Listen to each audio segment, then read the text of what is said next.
Today, we are so excited to talk about the cost of delayed hand therapy. Mitch Johnson is a physical therapist who's joined us today. He has his master's in physical therapy and advanced training as a certified hand therapist. Somebody quoted, "The hand is the second most impressive machine, save only the eye." You think about our ability to manipulate the world, it's incredible what the hands can do. A lot of people are taking up knitting and they're developing this thumb pain, but like, oh, I'm just going to ignore it. It's just going to go away. I've never really thought about that when swelling is there for too long, it turns. Welcome to the Healthcare Revolution podcast. Today, we are so excited to talk about the cost of delayed hand therapy. If you've had hand injury, if you've had tendon issues in your hands, you realize how hard it is to function without hands. You know, a few years back, I actually broke both of my hands in a motorcycle accident. And let me tell you, it was so hard to function. I could not dress myself. I could not button up my shirt. I definitely couldn't do my job. Typing was an issue, feeding myself, bathing. I mean, there's so many just different things that you don't think about until you have an hand injury. So today we're talking about the cost of delayed hand therapy, specifically because a lot of times people get a hand surgery, have some trauma to their hands, and they just think, oh, it'll just get back to normal on its own. And there's a lot of things that we don't understand about the hand. So we brought a specialist on to talk to us about these implications and what we should be thinking about. But really, when we think about the hand, it's so intricate. It's so helpful to have hands. We're really one of the only uh, people are the only ones with thumbs, right? And like you think about apes are have thumbs as well, and they can manipulate the world.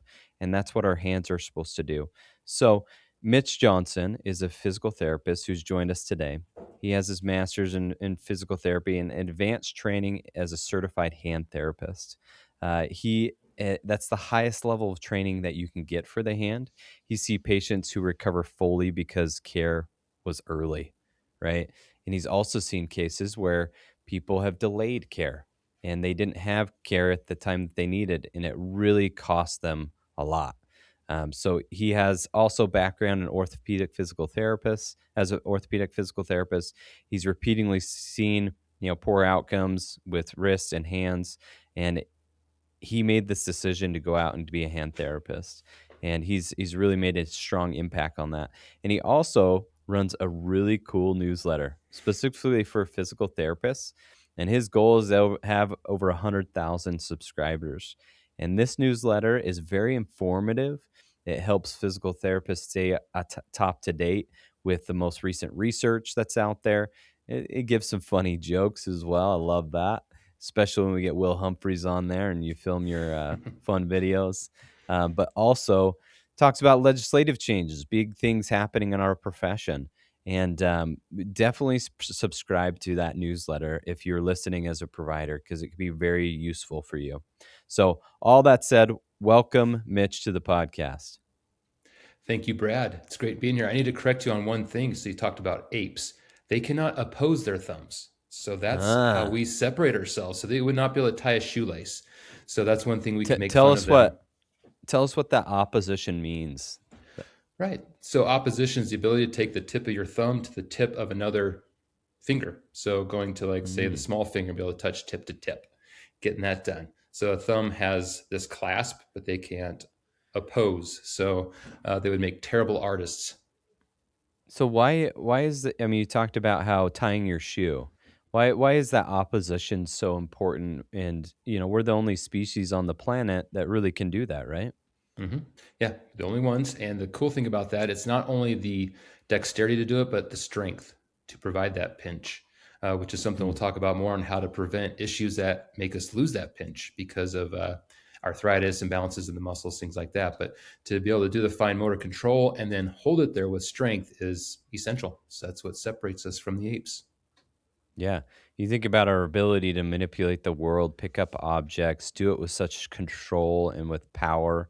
It's incredible what the hands can do, for sure. Mm-hmm. So tell us, uh, why did you get this advanced training in hand therapy? Why was that so important to you? I feel like I was destined to become a hand therapist. It's kind of funny. I worked as a tech before becoming a physical therapist to get my hours up. I love physical therapy ever since I was 12 years old. And my mom worked for a physical therapist, so I was always around physical therapy. I just loved it. I knew that's what I wanted to be. So I started doing tech work, and the two physical therapists I worked for were both hand therapists, which come to find out that's very rare in the physical therapy world. Most hand therapists are occupational therapists, but there is a small percentage that are physical therapists, and I think that percentage is going up a little bit. But both PTs I worked for were hand therapists, and I was just enamored with the hand.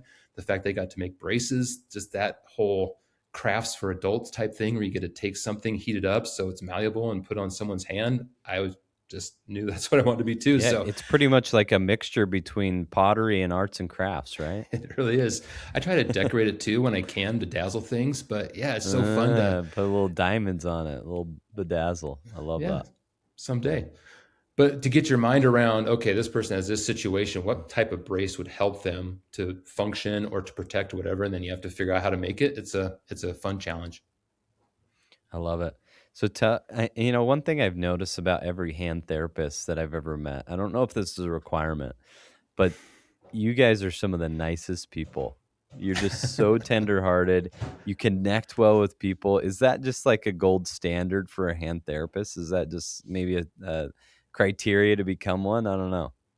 Well, it is part of our secret organization. I can't talk about it, but the one thing that is key is, I mean, you consider with hands, you are probably 2 to 3 feet away from someone else's face. You're working with them face to face, so you have to be able to want to be around people and have those conversations and just get to know people. I love it.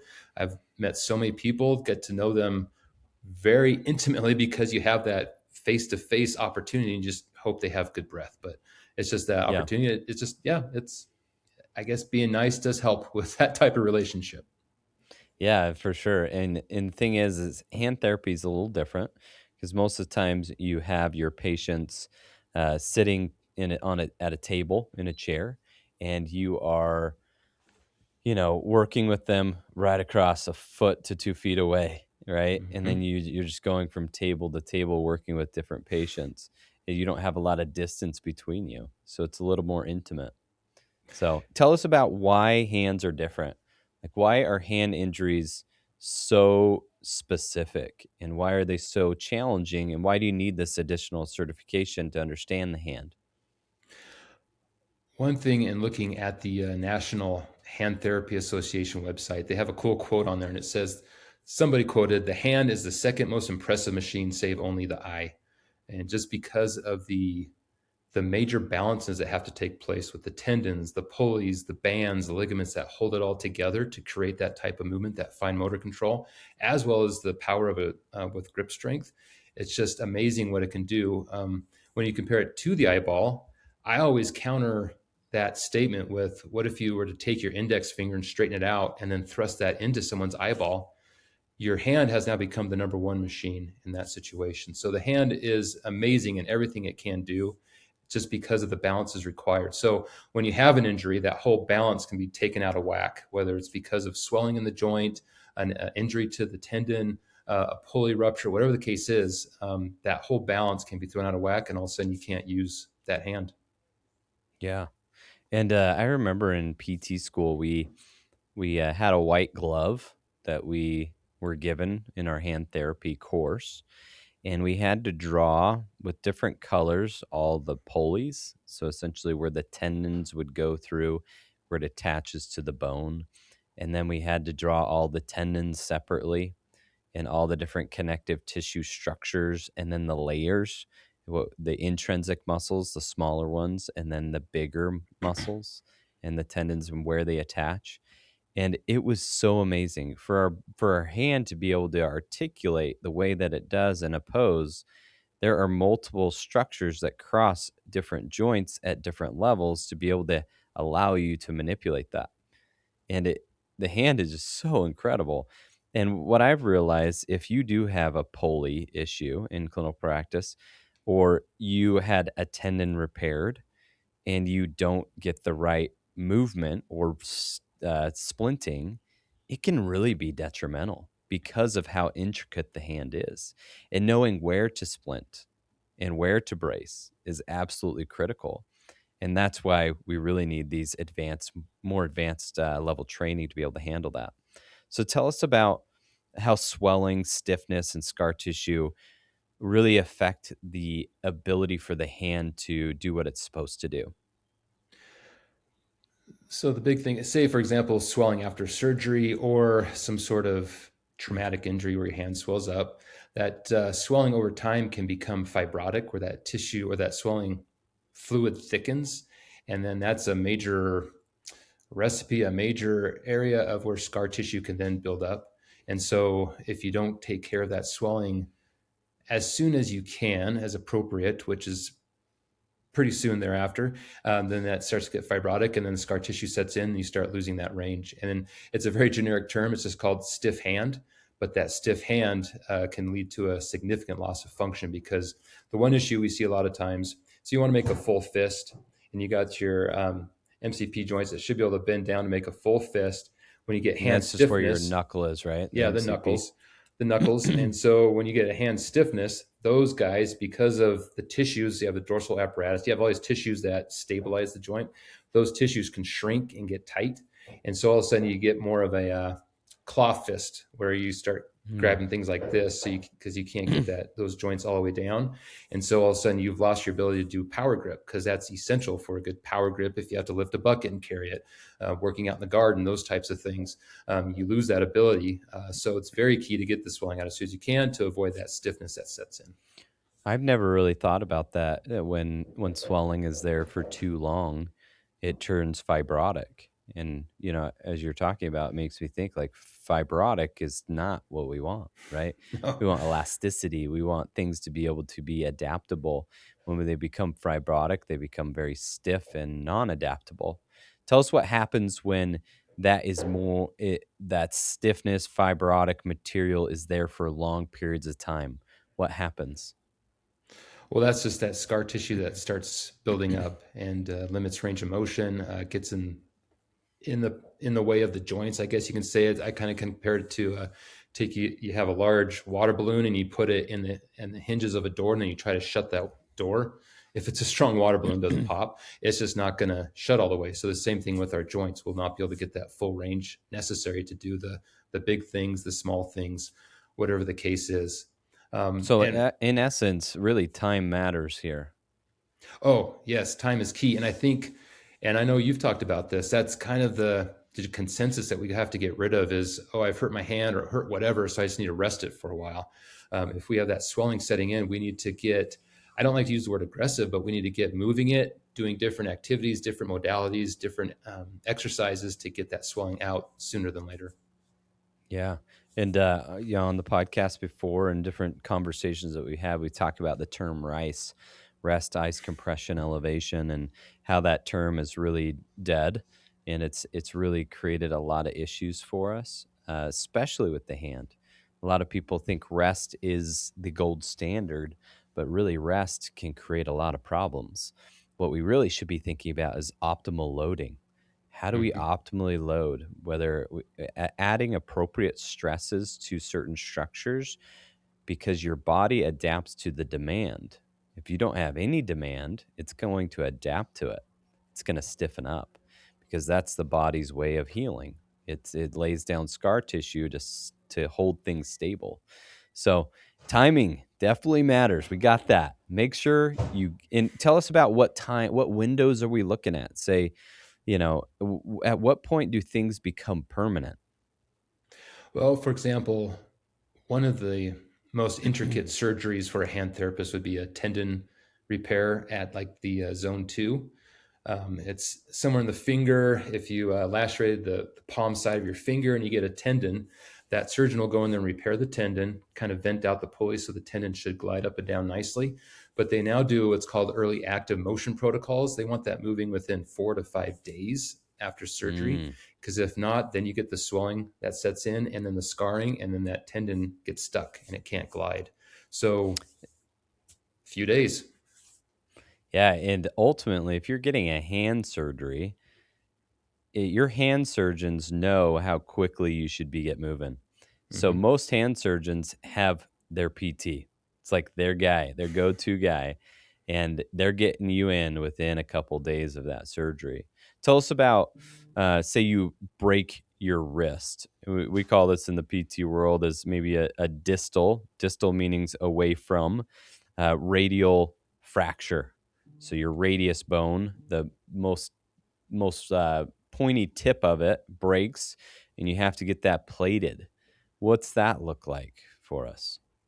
Yeah, so you also consider the population you see this the most in. And what we see this the most in are women, usually 40 to 50 or older, and it's from a fall where they go to catch themselves and then they fracture that the forearm bone at the very end by the wrist.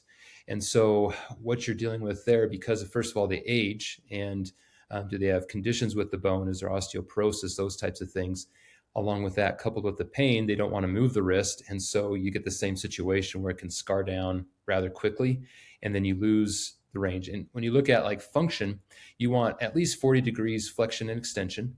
You need, what is it, 20 degrees of extension of the wrist going back so you can, or maybe it's 30, to maintain a power grip. In order to get a real Mm, strong grip, that wrist needs to extend.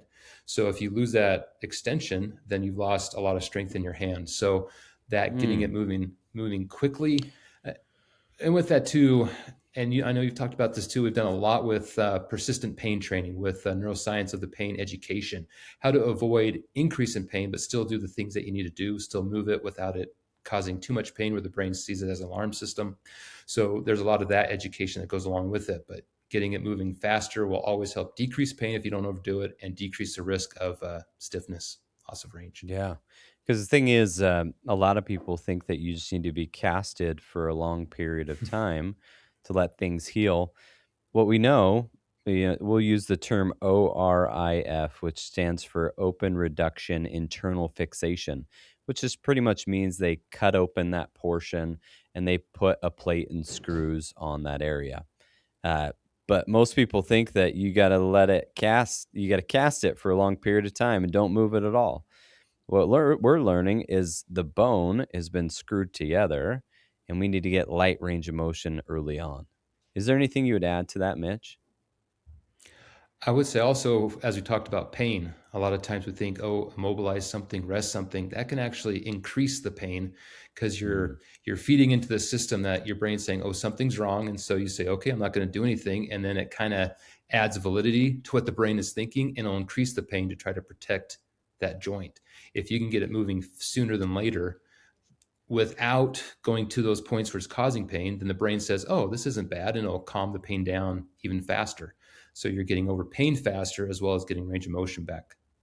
Oh, man, Mitch, if everyone knew what you just said, that was so powerful because a lot of people don't know that you get nutrients through movement. You have nutrients like what we call synovial fluid, which is Mm-hmm. a lubricant and only gets lubricated as your joint moves. And you get blood flow, which is nutrients as well.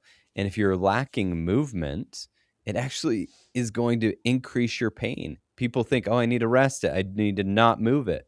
But ultimately, not moving it doesn't get nutrients to your tissue to be able to allow it to heal and then keeps you in the pain cycle longer. So, man, that is such an important key. I'm so glad you said that. So, tell us what injuries someone could go see a general PT for. Maybe they don't have access to a hand therapist. Maybe they do. But tell us what injuries you would recommend that could go to a general therapist and that maybe ones that you would say these definitely need to go to a more specialized hand therapist. Yeah, and this is why I love your podcast so much. The key thing is education so people get out and get things taken care of early and not ignore stuff. So, case in point, so when we say basal joint of the thumb, that's the very base joint of the thumb. And that's the most prevalent in women. It's the number one arthritic condition in women 40, 50 up. So what do? We tend to ignore, oh, I'm getting a little pain in the base of my thumb when I'm doing pinching, when I'm doing gripping. So we start to ignore that.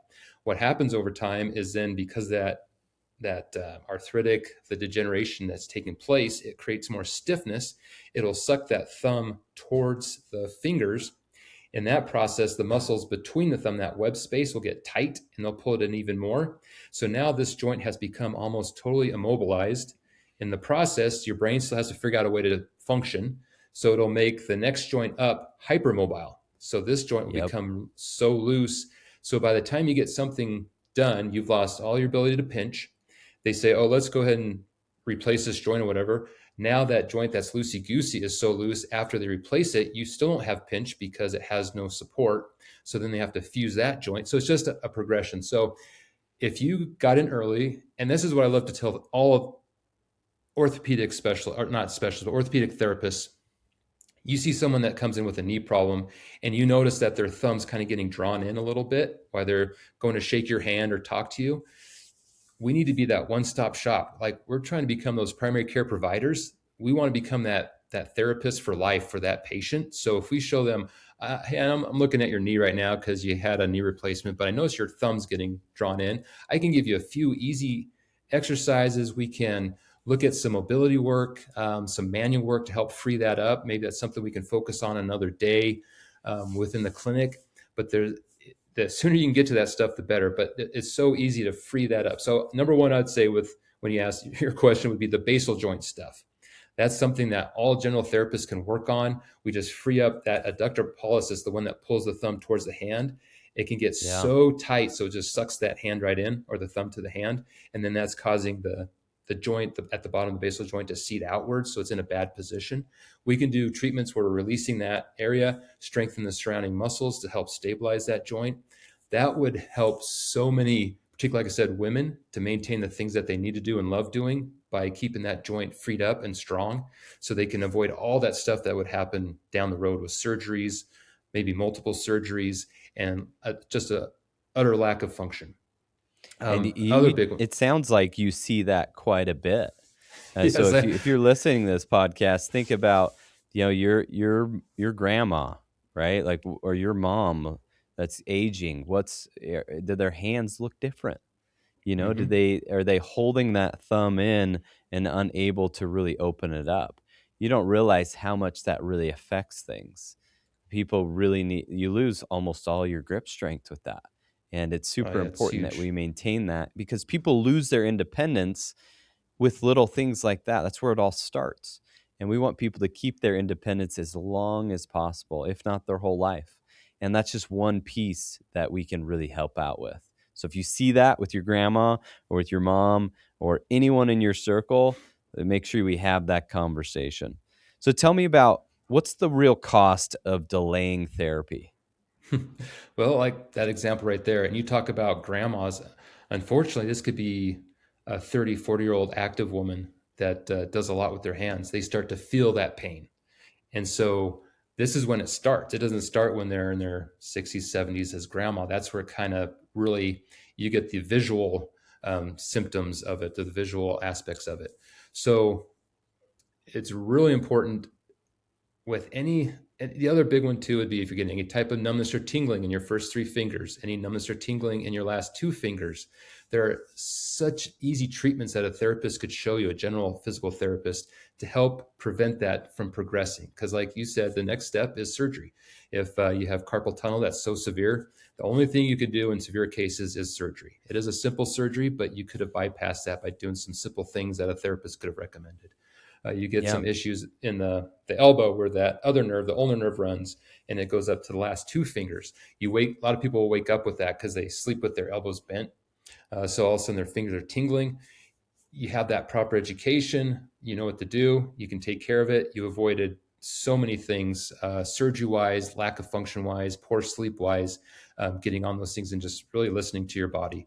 But with the hand, that's where I think the key role of the general therapist, physical therapist, is listening to their patients when they're talking about their back pain, talking about their ankle. They mention other stuff with the hand.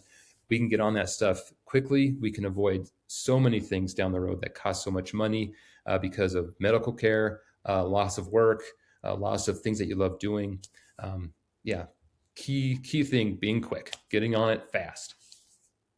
Yeah, a lot of people will delay their own care or delay care for their family, thinking that things are going to go away. And as a general principle, I think we have aches and pains that come on and off. All of us do, right? But the ones that last longer than 7 to 14 days is the ones that you really should see someone for. And, the earlier you get in, the better. If things are not progressing within that 7 to 14 days, that's when you need to see someone, in my opinion. And is there anything you would say to that? No, I'd say that 7 to 14 day window is perfect because you get the weekend warriors. They did something they don't usually do, and so they're sore. And 7 to 14 days, they're feeling better. But you have that individual who does something repetitive, regular. I have a lot of people. A lot of people are taking up knitting, at least recently. It seems like a lot of knitters out there, and they're developing this thumb pain. But like, oh, I'm just going to ignore it. It's just going to go away. And they're getting into months down the road. At that point, they're developing imbalances. They're getting that degeneration. Muscles are probably getting weaker. Some atrophy going on. So that 7 to 14 days, I think that's an awesome metric to go by. It's just a great window. If I'm not getting better at this point, let's look at it. And the beauty of that is if you get it looked at that early, it's going to get better that early. It's going to get better that much faster instead of waiting months or years down the road. And as a hand therapist, I see people, they wait years. I always wonder, how could you go years with carpal tunnel where your hands tingling nonstop and they just go years with Mhm. it? And the problem with that, they're finding nerve will splay out. It flattens out. The nerve should look like a nice thick spaghetti noodle, kind of broad, but it flattens out, so it takes that much longer to heal up if it does come back all the way at all. So Yeah. time is of the essence with, well, the whole body, but the hand in particular, because we use it so much. Yeah, tell us what you talked about the first 3 fingers and then the last 2 fingers. Tell us what that means, and then if people do have those symptoms, at what point does it become dangerous or where you can't reverse it? It becomes Mhm. permanent. So tingling versus numbness is usually the big indicator. Tingling means there is blood flow still getting to it, creating a tingle. So it's a super annoying, but it means that it's trying to get blood flow back to the nerve. Nerves love space, movement, and blood flow. And if one of those or all of them get impeded because of some sort of impingement on the nerve, then they can start dying. They don't get the oxygen that they need. So um, you look at, say, like carpal tunnel. Most people either wake up with it in the morning because they flex their wrists when they sleep, or they'll put their hands underneath their head and it puts their wrist in a different position, and then it goes away over maybe a few minutes. That you're probably just a positional issue, but it's when you're doing the stuff day to day, computer work, playing the guitar, whatever, and then that nerve stuff stays. That tingling doesn't go away. That's You want to get that looked at right away. When you get into where it's numb, that's kind of getting to the point where it might be too late because that's indicating there is no neural input as far as sensation. And how do you know the difference clinically if it's nerve related or vascular, meaning uh, arteries and veins, blood flow versus nerve conduction? I I really kind of treat them both the same because we know the nerves need the blood flow. I mean, with anything blood flow specific, compressive wise, it's going to respond faster. You're going to just know it quicker if you have some sort of blood flow restriction. But that's usually trauma induced, something to that level versus overuse issues. That's more of the nerve stuff because it's just a slow, gradual compression on the nerve. The nerve gets splayed out, it loses blood supply. And so you start getting the tingling, and then the tingling just doesn't go away, it persists.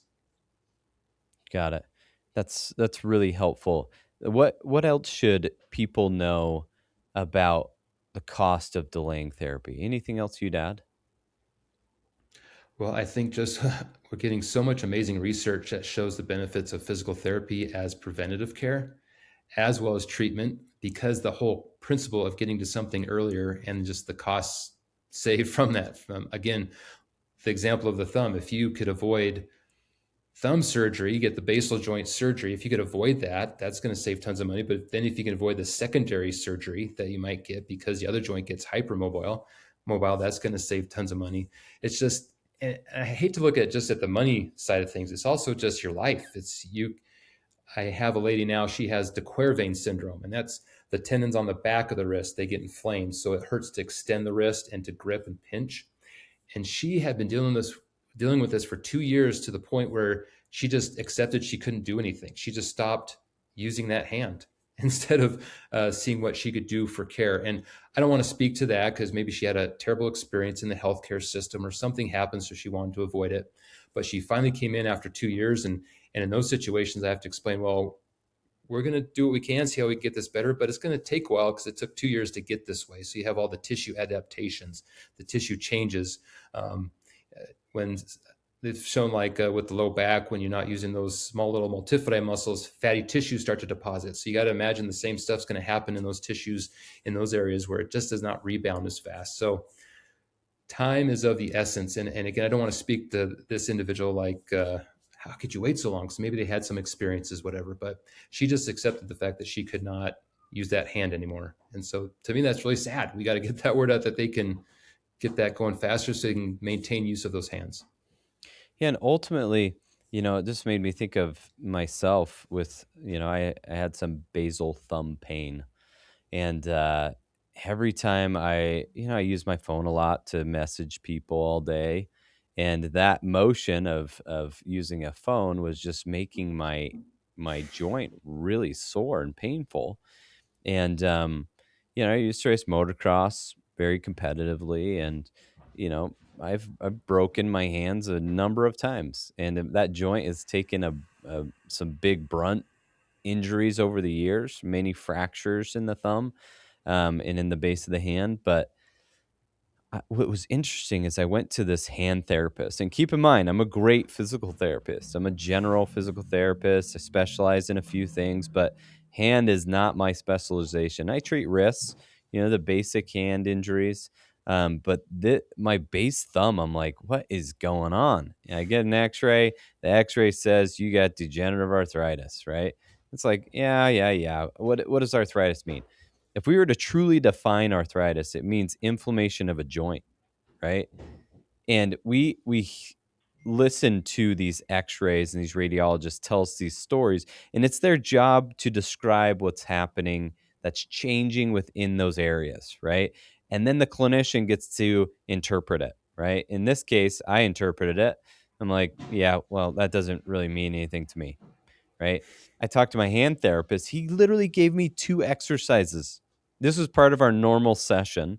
He gave me 2 exercises. I put a rubber band around my thumb and around my fingers, and I abducted and extended. So, I don't even know how to describe those 2 motions, but essentially pulling the thumb away from the palm would be abduction, and then Like you're going to extending would grab a be like mug. your yeah. Great explanation. But yeah, just 2 simple exercises, and I did it with a rubber band. In literally a week and a half, the pain was completely gone. So essentially, I had a muscle imbalance, and the joint wasn't staying stable on one side. So Mm-hmm. essentially, the joint was getting pulled out in one direction and not staying centered on the socket. So I got that balance in my thumb, and now don't have any issues, you know? And every once in a while, yeah, I didn't stick to the exercise. I'm like, I gotta go back to those, right? But I'll just do like one set of them, and all of a sudden the pain's gone, right? Can you help us understand s- almost how simple some of this stuff is? And people overcomplicate it. It's like, man, I got joint arthritis. I'm gonna have to get surgery, right? But just help us understand how simple this can be. Well, let's back up a little bit. So that's what happens a lot of times, right? Is they get imaging. And what's that research with like MRIs of the lumbar spine? And as we age and you get to a certain age, like 97% of the people have some sort of degenerative issue of their spine. Hmm. So a lot of times that the imaging is not that helpful. It just puts a fear in our head or limits us on what we think we can do. Because, well, my doctor told me I have significant arthritis of my basal joints, so it's over for me.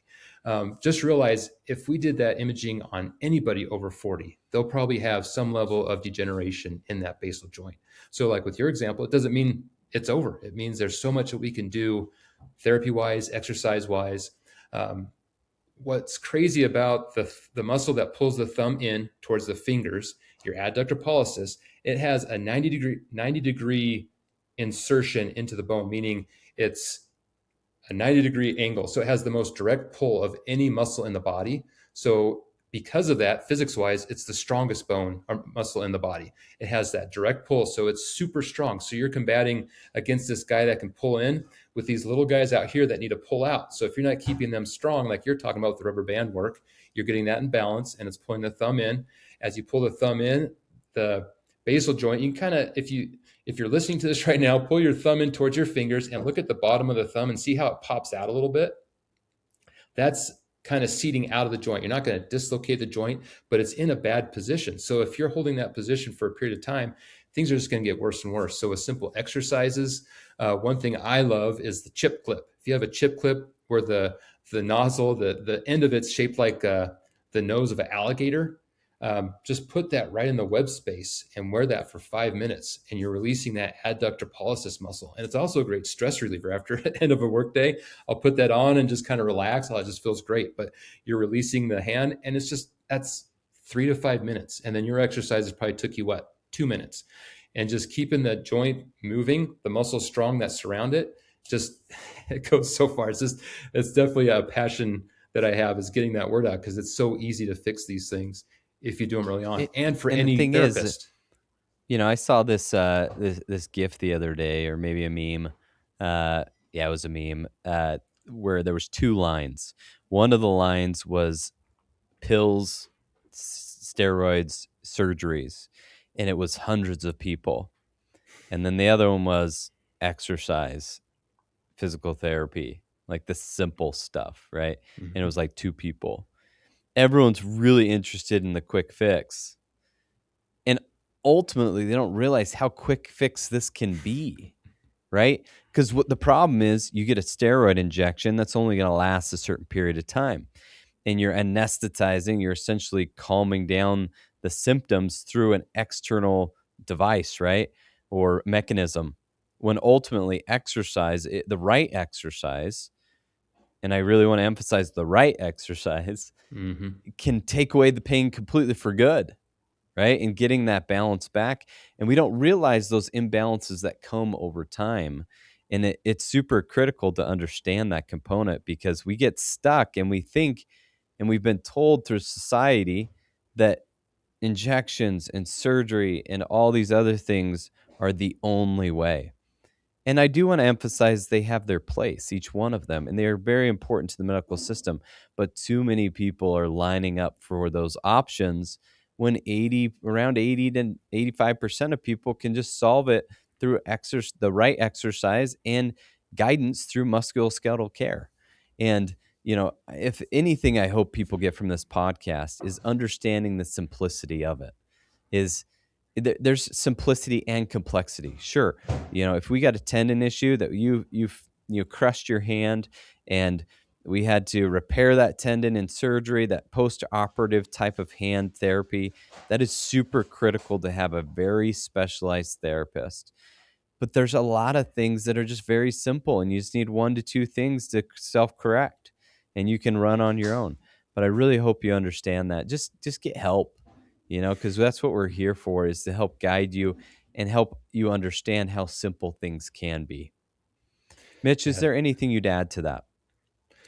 I'd say it'd be very handy to have a time machine, because I think if a lot of people could see where, when they get to a certain point, and then take that time machine back to, like you said, 7 to 14 days when that started, and then seek out the right care. Like you said, we have to be careful with the correct exercises. That's one thing I come across with a lot, is with the hand, those specific movements. Like you said, it's difficult to explain palmar abduction when you're going to grab a mug versus extension of the thumb, like hitchhiking.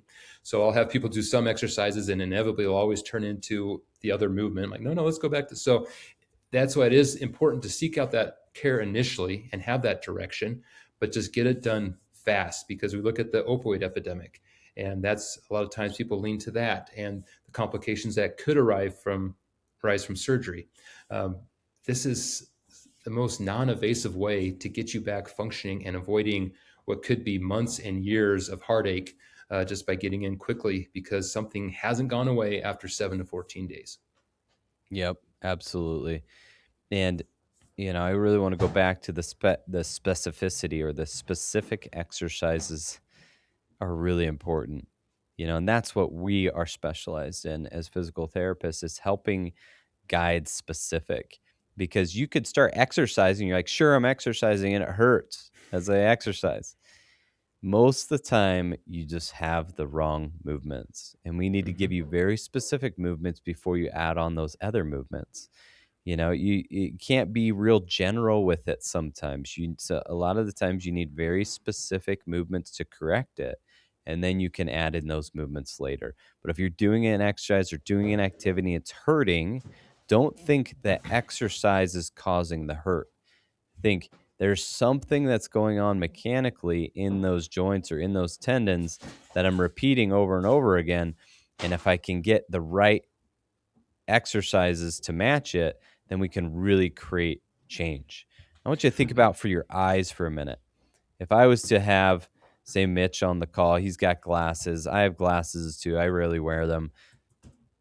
But ultimately, if I was to take off my glasses and hand them to Mitch, we can all appreciate how they wouldn't work, right? They're glasses, right? And we could compare it to exercise. Well, it's exercise. Why doesn't it work for Mitch? It's very specific prescription for Mitch. And so it is for me. Our eyes are very different. And I really want everyone to know, like, exercise a lot of the times needs to be different for prescription, for an actual resolution of your symptoms. Exercise can be good for everyone. Sometimes certain exercises are not going to be helpful for you, but we need to get really specific on being able to help people. One Tell it. just really, Go ahead, really Mitch. quick, Yeah, go one ahead. quick example that we haven't talked about, the elbow. So tennis elbow. We have a lot of pickleballers out there, ball players. That's huge right now. And for some people, it could be they actually have weakness in their forearm muscles. Okay, let's address that. We also want to assess the shoulder. Do you have some issues there? So, like you're saying, a lot of times we'll see, okay, let's just pinpoint it's in the elbow. So I'll just look online, find some elbow exercises. Well, you may have missed the whole issue that's causing it because you might have a weak rotator cuff or scapular stabilizers or whatever. So I love your analogy of the glasses. It's not going to work for everybody. So someone who may just have some forearm weakness, you get that stronger, boom, you're better. But it might be someone else, your shoulder is so weak. Let's get that stronger to help stabilize the elbow, and that will help decrease those symptoms. So yeah, in the physical therapy world, that's a great example. Yep, absolutely. Tell us how you feel the patients could work with us better. And then also vice versa. What advice would you give the patients on how to help themselves? And then what advice would you give the physical therapy population to work with the patients better? So you gave that example of the GIF or whatever, where there was the big long line with the meds and then a small line with PT. The big thing I just get across with the patients is just, patients, be patient. The customers, the clients, just be patient with the progression of your body, realizing there's physiologic responses that just take some time. For example, muscles, for whatever reason, if we don't use them 1 to 2 weeks, they get smaller. It takes 6 to 8 weeks before they'll actually we see an increase in size of the muscle. So just be patient with the stuff that you're given. And then with the therapist, I think the key thing there is just the communication process. So we have a patient. Are we communicating well within that initial plan of care, that evaluation, that this could take up to this amount of time? Are we setting unrealistic expectations, or are we educating and then reminding them of that process? Remember, we said this is going to take about 6 weeks. Just remember, keep working towards this goal. You don't feel better now, but give it another few weeks. I think that's huge. I think a lot of times in the physical therapy world, we are very, very sensitive to that. We're sensitive to the costs of healthcare. We're sensitive to them wanting to get back doing things. So I think a lot of times we pivot and change directions too quickly. Just stay focused and keep educating the patient. Okay, this is going to take some time. We're getting there. We're progressing. Remember how day one you couldn't do this. This is week 3. You're doing this now. That's a small improvement. Let's keep going in that direction. Because that's again the issue is we just want everything right away, want things done fast. And sometimes that's the mindset, is medication can do that for us. But you think of the long-term effects, it never fixes anything really when it comes to pain. But if you're patient and keep working, I've had patients. Saw a lady yesterday. She lifted her arm up. See what I can still do. She kept up her home program forever. She didn't stop doing it. And she has full range of her arm. She's doing all the stuff that she loves because she's maintained the strength in that affected joint. So it's just that patience and consistency, I think, on both sides to educate and then to help our clients realize that. That's awesome. Tell us what advice you have for therapists. You've been doing this for a few years, much longer than I have. What you've probably seen some things that therapists do really well with patients, and you've probably seen some things that are maybe suboptimal that we could do better. What would you say to our profession of how to improve the patient experience? I think so. I work in Wyoming and we have an amazing team because first and foremost, we have fun. We have fun with our team, we have fun with the patients. I think that the key thing is they need to develop that level of trust engagement with you. So I think fun, laughing is one way to do that, but also through education and then just being with them. I think we need to be careful, and that's how AI has helped in the past. As older people, we're always trying to catch up on documentation and doing those things, and we have to. We don't want to get to the end of the day where we have 3 hours of notes to do, but just making sure that those patients are being heard, that we're focusing on them, that uh, we have some therapists. They one thing I love, they'll do some research and they don't just come in with the patient and say, okay, we're going to try this. They'll say, I did some research. I did some reading in our journals. I talked to some people. We're going to try this. And so what does that do? That gets automatic buy-in to the patient. Like, wow, they are thinking about me, my condition, and they want to learn more about how to help me. So really over educate, over talk what you're doing with the patient so they have a good idea. And like I said earlier, just don't give up too soon. We have some newer therapists, and that's the one thing is, okay, I remember I learned this. I'm going to try this. I've given it 3 visits. It's not working yet. So maybe I need to try something else. It's been 2 weeks. Hasn't worked yet. Now I need to try something else. Um, you are the expert in this field in the musculoskeletal system and anything with the body that moves, whether that's the nerves, muscles, joints, whatever the case is. You have, I calculated one time, like how many physical therapists to the general population. Do you remember? I can't remember the number, but we are such a small percentage that are experts in this field. Don't ever sell yourself short in that regard. You know so much.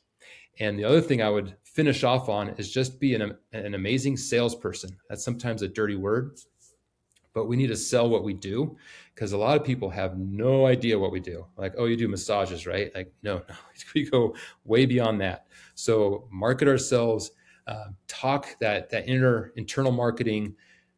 That's, I think, another key thing of getting what we do out to the general public is tell our patients. We have Mm. an immediate audience of 10, 12, 15, how many patients we see in a day. And what are they going to do? They're going to tell their family, they're going to tell their friends. That's the best possible marketing of what physical therapy is. I think sometimes we think, oh, I'm a doctor of physical therapy. I don't need to do this. Well, we're trying to improve the condition of our industry. So marketing is huge. We just have to really sell what we do so people get that buy-in. Yeah, I totally agree. There's so many things that you said that was really powerful there. Um, I love that you're talking about educating, like we want to empower our patients to make good decisions. We don't want them to be dictated and just listen and say this is what you should do and do exactly what we do. We want you to question it. We want you to ask. We want you to understand. We should be teaching the why. If you don't have a therapist or a provider that's teaching you why you're doing that, you should ask them, why do you prescribe that? What does it do? What's the mechanism? How does that work, right? Be inquisitive and ask good questions because we really want you to understand the deep why. Because if you understand the why, you're more likely to do it Mm-hmm. because you understand that it might take a little bit more time and consistency to get there. I love that you talked about therapists sticking to what they know, right? Don't abort ship too early. I think there's definitely a balance there. We have PTs that hold on to patients for way too long before making good decisions. Just an example would be like a low back pain. They just try to stick to it too long, and all of a sudden the patient really had cancer, and we didn't send for imaging early on, right? Mm-hmm. But I love what you said is you know when something is going right and you know when something is not going right.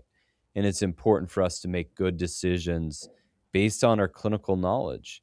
and question, is what we are doing making a difference, and having great mentors, someone that's been down that path before. You're 3 visits in and it's not doing what you think it's going to do, and then you go talk to Mitch, and Mitch is like, you're on the right course, be patient, right? Hmm. And then maybe Mitch is like, you're 7 visits in and it's not working. Yeah, you need to tweak these 2 things, right? There's value in mentorship, there's value in experience, and there's value in trusting your gut. Like, you have to balance those things in clinical practice. And for the consumer that's listening to us, understand that these are things that we juggle. These are things that go through our heads as we start to treat you. We have to understand when to pull the plug, when to keep going, when to educate you well, when to pull back, when to order imaging, when to refer out. There's a lot of decision making that's happening there. But what you need is clarity. And what we should be offering you is the most clear picture that we possibly can. And we do that with both our clinical experience, with your preference, and you sharing data with us, and then also what the research says. We balance those 3 things clinically to help make good decisions. Tell us, Mitch, I want to hear more about the newsletter. Tell us the mission of the newsletter and how it can help both consumers and healthcare providers. Well, this is a perfect segue because we're just talking about what would we tell other therapists. And one thing that my friend Will Humphreys and I, we created the Stress Free PT newsletter. And really, it's aimed at first, we were looking at therapists our age. I've been in the industry 20 years, 20 plus years, and making sure we acknowledge, maintain, revitalize our purpose and passion within this field. I was just working with a carpet cleaner at the clinic, and you could tell he had passion for what he did. He loved cleaning carpets, getting it done right. This is a guy I want to work with every possible time. I even called him up to see if he wanted another job because of the Dude, passion that he had. send him my way. I need a good I carpet will. cleaner that's Yeah, passionate. it's Just in imperative. Wyoming to Utah, it's fine. Yeah, no problem. The commute's no big deal. But that purpose and passion in what we do, I truly believe this is the best industry. Who else can work with somebody as many times in the week as we do, to have that interaction with them, to get to know their family, what's going on in their lives, all those things, and in the process, help them achieve amazing goals that gets them back doing the things that they love. So we want to make sure we don't forget that passion. We talked about therapists. What's the number one thing you can do? First of all, just show you love what you do, and that gets buy-in. Because then people are like, wow, I really want to work with this guy, just like I wanted to work with that carpet cleaner because he had passion in what he did. So the newsletter is aimed at just helping us remember our purpose and passion within the field. Through laughter, we like to joke around, use comedy. We've noticed that in the PT world, we have a very specific sense of humor. So it's fun to joke around about those things that only therapists get and joke around about. This also includes like occupational therapists, speech therapists, all those therapies that do such an amazing job in caring for their people. And in the process, we're hoping to get up. Right now, we're 8,000 plus subscribers. We want to get up to 100,000 subscribers within this newsletter. It's a weekly newsletter. We're revamping a few things, tweaking a few things, but it's a weekly newsletter. And in the process, then what we have is this amazing community where we can reach out and talk about huge things that are going on with legislation within physical therapy, maybe opportunity or where people are trying to take some rights away from physical therapy. I truly believe that we're at a precipice right now where we can go up to the point where we need to be as primary care providers. I know you talked about this, where we could do labs, where we can do the prescribe the imaging, those types of things, so we catch those secondary issues before they get to be too big. I love So it. through this community, we just are able to help communicate, get out to people, let them know what's going on in the physical therapy industry, and also just help again reignite that passion that everyone got into this. I think of myself, I got into this because my mom worked for one. I went inside and they had an indoor hot tub. I'm like, wow, I want to work for a place that has an indoor hot tub. And I knew I wanted to be a physical therapist from when I was 12 years old. And I've had that passion, that desire to help. And everyone has that. I think physical therapy is kind of unique that way. Most everybody has a story of why they got into physical therapy, or they've seen others, or whatever the case is. And so there's a passion behind it, how they've seen miracles happen because of the care they provide. And we just want to make sure people remember that, the amazing stuff that we can do. I love it. Well, thank you for all your work in uniting our profession improving healthcare in general. The many years, and I would say decades of working with patients, your passion, Mitch, is just through the roof. You know, most healthcare providers, as they get to your stage, are kind of just, My stage. just well, they're just kinda easing out of the profession. You're going out like this, just like steep incline. You're giving your absolute all to this profession. You still share your passion. You're growing the profession as a whole, and you're not just, mediocre. You are literally, like, taking it to the next level at in sharing the most peak wisdom that you have. I'm 7 years into this profession, and I'm already wanting to share everything that I have. Mhm. The level of wisdom that you have at your level is through the roof, and that's when we need to be sharing it the most, is because you have tons of clinical experience. You've seen so many different things. You've seen the profession and healthcare change at the highest level through years and years, and you have that you can just share with the future of our profession. So appreciate with the work that you're doing, that you do for the profession, that you do for patients every day. Thank you for all you do. Thank you very much. I just like to do one quick shout out. I went to my first combined sections meeting this last February. We were talking about stress free PT, and there is so much. You talk about energy and passion. If you have the opportunity, haven't gone, it's amazing. Just talking to the different people, rubbing shoulders, that networking you get to do. There's so much excitement within the field that I think sometimes we just don't see as we kind of Mm. get our blinders on to what we're doing and the people we're caring for, whatever.